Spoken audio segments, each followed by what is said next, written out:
नमस्कार दोस्तों, stock market studies में फिर से एक बार आपको बहुत बहुत स्वागत है। तो आज मैं फिर से आपके सामने कुछ इंपॉर्टेंट कंपनी का अपडेट शेयर करने वाला हूं, तो वीडियो को पूरा लास्ट तक देखिएगा। और अभी तक आपने चैनल को सब्सक्राइब नहीं किया तो जरूर कर लीजिएगा। कंटिन्यूसली इन्फॉर्मेशन और अपडेट्स पाने के लिए चैनल के ऊपर बने रहिएगा। तो चलो देख लेते हैं कौन सा कंपनी है इस वीडियो के अंदर। फर्स्ट जो कंपनी है जिसके बारे में चर्चा करूँ उसका नाम है Prince Pipes and Fittings Limited. तो Prince Pipes and Fittings Limited के बारे में बात करूं तो कंपनी की टोटल मार्केट कैप है वो करीबन 6200 करोड़ के आसपास देखने को मिला। और कंपनी की जो मार्केट कैप है उस हिसाब से देखा है तो कंपनी अभी स्मॉल कैप टाइप कंपनी है, तो छोटा सा कंपनी है। तो छोटा सा कंपनी के ऊपर एक चीज का आपको ध्यान देना है कि जब इस तरीके से कोई कंपनी के ऊपर आप काम करना चाहेंगे तो हमेशा आपको थोड़ा सा रिस्क को मैनेज करके काम करना पड़ेगा, क्योंकि स्मॉल कैप टाइप कंपनी है। आज मार्केट बुल रन में है तो ये भी बुल रन में रहेंगे। अगर मार्केट आज बेयरिश रन में है, मतलब कंटिन्यूसली मार्केट गिरते चले जा रहे हैं, तो सबसे ज्यादा pressure small cap, mid cap और माइक्रो कैप टाइप कंपनी के ऊपर ही देखने को मिल जाएगा। तो देखिए कंपनी के अंदर जो परफॉर्मेंस है वो आपको अच्छा खासा देखने को मिलेगा। कंपनी की जो वैल्यूएशन है मुझे बहुत सस्ता लगा, क्योंकि बहुत सस्ता का मतलब है कंपनी की जो पी रेशियो है वो 30 के आसपास है। तो आप कहेंगे सर इसमें क्या सस्ता है, कंपनी का खुद का मीडियम पी रेशियो 30 है और आप बोल रहे हैं सस्ते है। हाँ बिल्कुल, फिर भी मैं बोल रहा हूँ सस्ता है, क्योंकि कंपनी का जो इंडस्ट्रीज पी रेशियो है वो 34 है और कंपनी के पी रेशियो 30 है। और एक इंपॉर्टेंट पॉइंट में आपको यहाँ पे और एक शेयर करूं तो आपको और भी पता चलेगा। देखिए इस कंपनी का एक टाइम बुक वैल्यू कितना था, 9.7%। और इसका करंट बुक वैल्यू कितना है, करंट बुक वैल्यू का प्राइस है 4.3%। मतलब कंपनी का बुक वैल्यू 5.5 से भी नीचे आ चुके हैं, मतलब एक अच्छा खासा लोअर साइड में कंपनी ट्रेड कर रहा है।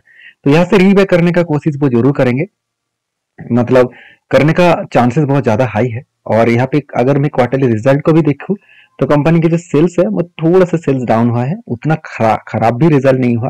तो एक्सपेंस को भी कंपनी अच्छी तरीके से कंट्रोल में रखा, जिसके चलते कंपनी का नेट प्रॉफिट देखिए बढ़ चुके हैं।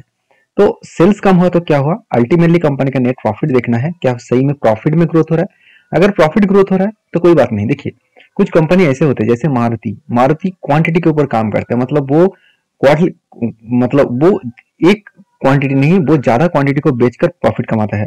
उसी तरीके से अगर आप मर्सिडीज को देखेंगे, आप बीएमडब्ल्यू को देखेंगे, तो वो ऑडीज को देखेंगे और रोल्स रॉयस को देखेंगे, तो वो कंपनी क्या ज्यादा क्वांटिटी बेचते हैं, बिल्कुल नहीं। वो कम क्वांटिटी बेचते हैं, ज्यादा हाई प्राइस में बेचते हैं और लग्जरीज गाड़ियां बेचते हैं। तो कभी कभी होता क्या है कि कुछ कुछ ज्यादा बेचने में कंपनी का सेल्स ज्यादा दिखेगा, कुछ कंपनी के सेल्स कम है मगर प्रॉफिट ज्यादा देखने को मिल जाएगा।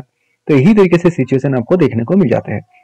तो मैं प्रिंस पाइप के ऊपर किस बेसिस में मैंने ट्रेड लेने का डिसीजन लिया और कहाँ पे मेरा ट्रेड है बहुत आपको बता दूं। प्रिंस पाइप के ऊपर मेरा एक ट्रेड बन चुका है, वो कुछ इस तरीके से बना। शोल्डर काम 3 बार शोल्डर बना, उसके बाद बिग हेड बना, उसके बाद शोल्डर बना। फाइनली क्या हुआ, यहाँ पे ब्रेकआउट हुआ, ब्रेकआउट कंफर्मेशन भी हुआ, उसके बाद देखिए नीचे भी आया, रिटेस्ट किया, ऊपर गया, फिर से इसी जगह पे होल्ड किया और फाइनली इस लेवल को वो ब्रेक करने का कोशिश कर रहे हैं। तो इस लेवल को अगर ब्रेक करे और उसके बाद नीचे आए तो बड़ा सा एक फॉल देखने को मिल सकता है। बाकी आपके क्या ओपिनियन है इस कंपनी के ऊपर जरूर मुझे कमेंट्स करके बताना, क्योंकि मैं इस कंपनी को पहले से ही ट्रेड ले चुका हूँ। अभी इस ट्रेड के बाद यहाँ पे इस सिचुएशन को बाद यहाँ से रीबैक करने का कोशिश वो जरूर कर सकते हैं। तो अभी बाकी इस कंपनी के ऊपर मेरा जो टारगेट है वो करीबन 29% के आसपास मेरा टारगेट लेके चल रहा हूँ, और जो टारगेट निकल कर आ रहा है करीबन 937 के आसपास। देखिए मैं कोई आपको टारगेट नहीं दे रहा हूँ, मेरा खुद का जो टारगेट है, जिस लेवल में मुझे टारगेट मिला है मतलब जिस तरीके से स्ट्रेटेजीज यहाँ पे देखने को मिला है टारगेट का, तो उस बेसिस में बात करूँ तो एक अच्छा खासा टारगेट मिलने का चांसेस है। बाकी आपके क्या ओपिनियन है जरूर मुझे कमेंट्स करके बता सकते हैं। तो नेक्स्ट जो कंपनी है उसका नाम है जियो फाइनेंशियल सर्विसेज। देखिए जियो फाइनेंशियल सर्विसेज के बारे में बात करूँ तो मार्केट कैप जो है वो 2 लाख करोड़ के आसपास इसका मार्केट कैप है, और कंपनी का जो पी रेशियो है वो बहुत हाई आपको देखने को मिल जाएगा। तो इस हाई पी रेशियो देखकर चौंक मत जाना कि कंपनी का बहुत हाई पी रेशियो है, कंपनी बेकार हो गया, कंपनी में रिक्सी हो गया, ऐसे बिल्कुल मत सोचिए। कभी कभी आपको इसी तरीके से सिचुएशन आपको देखने को मिल जाएगा कि कुछ कंपनीज के ऊपर आपको हमेशा इस तरीके से डेटा आपको देखने को मिलेगा, जिस डेटा के अंदर आपको एक चीज को ध्यान देना है कि कंपनी बिजनेस जब तक स्टार्ट नहीं करेंगे, फुलफिल जब तक बिजनेस स्टार्ट नहीं करेंगे, तब तक आपको यहाँ पे पी रेशियो हाई दिखेगा। मतलब क्या है, देखिए आप सोच रहे कि कंपनी का प्रॉफिट हो रहा है, कितना प्रॉफिट हुआ, सिर्फ 31 करोड़। 2 लाख करोड़ का कंपनी का 31 करोड़ का प्रॉफिट कमाने के लिए मार्केट में आया है, बिल्कुल नहीं। कंपनी का मकसद यह है कि बिजनेस को बहुत हाई लेवल तक लेके जाए। तो अभी फिलहाल के लिए जो कंपनी का प्रॉफिटेबिलिटी है वो कम इसीलिए हो रहा है क्योंकि कंपनी का सेल्स अभी तक स्टार्ट ही नहीं हुआ, कंपनी का रेवेन्यू कमाना अभी तक स्टार्ट ही नहीं हुआ, बिजनेस स्टार्ट नहीं हुआ, जिसके चलते कंपनी का नेट प्रॉफिट में थोड़ा सा इंपैक्ट आया। अभी क्वार्टरली जो रिजल्ट है इसके बारे में चर्चा करूं तो सेल्स लगातार बढ़ता हुआ देखने को मिले। बीच में ज्यादा हो गया था, अभी फिर से कम हुआ, कोई बात नहीं, कंपनी एक रेंज के अंदर है और प्रॉफिट ग्रोथ भी सेम टू सेम देखने को मिला। तो एज ए इन्वेस्टर इस कंपनी के ऊपर कितना निवेश कर रहा है उसको दिखाने से पहले लास्ट कुछ फ्यू डेज का डिलीवरी का परसेंटेज मैं आपको दिखाऊंगा। तो लास्ट कुछ फ्यू डेज का डिलीवरी का परसेंटेज आप देखेंगे तो अलग लेवल का एक डिलीवरी परसेंटेज यहाँ पे देखने को मिला है। बाकी इस कंपनी के ऊपर बेस्ट तरीके से सिचुएशन अभी बनता हुआ देखने को मिले। अभी मैं टेक्निकली चार्ट पैटर्न्स के बारे में चर्चा करूंगा, उससे पहले एक पॉइंट्स और भी आपके साथ ऐड करने वाला हूँ, वो ही इस कंपनी का रिजर्व।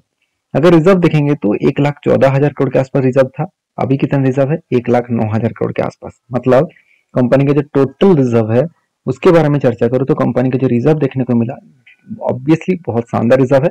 तो बोरिंग्स जो है वो बोरिंग्स के हिसाब से बात करूं तो कंपनी का 743 बोरिंग्स था करोड़ का, अभी इस साल में कंपनी का बोरिंग्स जीरो दिखा रहा है, मतलब कंपनी के पास कोई भी कर्जा नहीं है। अभी एज ए इन्वेस्टर प्रोमोटर से लेकर एफएसडीएस पब्लिक हर किसी के पास बहुत शानदार तरीके से इन्वेस्टमेंट आपको देखने को मिलेगा, चाहे वो एफएस हो, चाहे वो डीएस हो, चाहे वो पब्लिक हो, हर किसी लोगों का अच्छा खासा यहाँ पे होल्डिंग्स देखने को मिल जाएगा। अभी चलो कंपनीज के ऊपर और एक पॉइंट मैं आपके साथ शेयर कर लेता हूँ, वो है कंपनी का जियो फाइनेंशियल सर्विसेज के ऊपर बात करूं तो कंपनीज के ऊपर यहाँ पे देखिए कप विथ 100% बना और यहाँ पे उसके बाद ब्रेकआउट भी हुआ। ब्रेकआउट होने के बाद देखिए धीरे धीरे करके वो टारगेट को यहाँ पे क्या किया, अचीव किए। तो बहुत शानदार तरीके से यहाँ पे टारगेट को क्या किया कंपनी ने अचीव किए। और अभी देखिए फ्रेश जो एंट्री है, फ्रेश एंट्री कहाँ पे मैं लेने वाला हूँ, देखिए अगर मैं यहाँ पे कुछ टाइम मतलब कुछ टाइम ऑफ पीरियड में कंपनी यहाँ पे कुछ टाइम बिताए और इस टाइम बिताने के बाद अगर यहाँ पे होल्ड करे और उसके बाद अगर ब्रेकआउट करे तो सोचना कंपनी के ऊपर एक बिग बाउंस देखने को मिल सकता है, बिग बाउंस देखने को मिल सकता है। तो एज ए स्ट्रेटेजी वाइज आपको एक चीज देखना है कि कंपनीज के ऊपर जिस तरीके से हम लोग काम करते हैं वो कुछ सोच समझ कर काम होना चाहिए। ऐसे नहीं कि किसी भी जगह पे आपने टेल ले लिया, ना सोच समझ कर टेल ले लिया, तो ऐसे अगर टेल लेते रहेंगे तो आपको प्रॉफिट नहीं लॉसेस मिलेगा। आप कहेंगे सर मैं लॉन्ग टर्म के लिए इन्वेस्ट कर लेता हूँ तब मुझे प्रॉफिट मिल जाता है। देखिए अगर आपने ट्रेडिंग पर्पस में कोई भी पैसा लगाया तो उसका टाइम ड्यूरेशन एटलीस्ट 1 साल होना चाहिए, 1 साल होना चाहिए एवरेज 30% रिटर्न पाने के लिए। और उससे ज्यादा हो रहा है तो वो ट्रेडिंग वाला काम नहीं है, वो मेरे हिसाब से इन्वेस्टमेंट वाला काम हो गया। तो बाकी हर किसी का अलग अलग ओपिनियन है, आप किस तरीके से इस कंपनी को देखते हैं जरूर मुझे कमेंट्स करके बताना।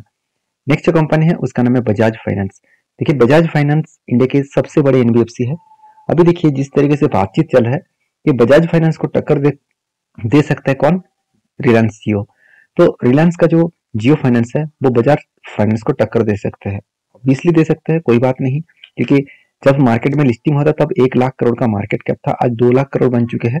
अभी धीरे धीरे करके इस बजाज फिनसर्व को भी बीट करने वाले हैं, उसके बाद बजाज फाइनेंस को बीट करने की कोशिश करेंगे। देखिए रिलायंस के हाथ में बहुत सारा पैसा है, कहने का मतलब है कि रिलायंस इंडिया के सबसे रिचेस्ट मतलब सबसे रिचेस्ट बिजनेसमैन मुकेश अंबानी बोल सकते हैं। तो उस बेसिस में देखा है तो उसके हाथ इतने ज्यादा पैसा है तो उस पैसे को वो ऑब्वियसली किसी ना किसी जगह पे तो यूज कर ही सकते हैं। तो आपको मैं यही बात कहूंगा कि कंपनीज के ऊपर जो क्वार्टरली जो रिजल्ट है वो किस तरीके से ग्रोथ है आप देख सकते हैं। एज ए इंटरेस्ट अलग लेवल में देखने को मिला, अलग लेवल का इंटरेस्ट आपको देखने को मिला और उसी तरीके से कंपनी का नेट प्रॉफिट वो भी अलग तरीके से यहाँ पे ग्रोथ होता देखने को मिले। तो बेस्ट तरीके से यहाँ पे नेट प्रॉफिटेबिलिटी ग्रोथ होता देखने को मिले, अलग लेवल का यहाँ पे प्रॉफिटेबिलिटी ग्रोथ होता देखने को मिला। अभी नेट जो एनपीओ है इस कंपनी का नेट एनपीओ देखेंगे तो कंपनी का नेट एनपीओ हमेशा कम होता देखने को मिलेगा, लगातार वो कम करते चले जा रहे हैं, मतलब एनपीओ को कम कर रहे हैं, कंपनी का सेल्स बड़ा हो रहा है, प्रॉफिट ज्यादा हो रहा है, तो इस बेसिस में कंपनी का ग्रोथ होने का चांसेस भी बढ़ जाते हैं। बाकी इस कंपनी के ऊपर आप किस तरीके से डिसीजन लेते हैं जरूर मुझे कमेंट्स करके बताना। तो यहाँ पे आप देख सकते हैं कि कंपनी के जो टेक्निकली चार्ट पैटर्न अभी बना है, उससे पहले एक चीज मैं आपको बता दूं, जो इन्वेस्टर का जो इन्वेस्टमेंट है वो ठीक ठाक ही इन्वेस्टमेंट अभी तक होल्डिंग इंस्टीट्यूशन के पास है।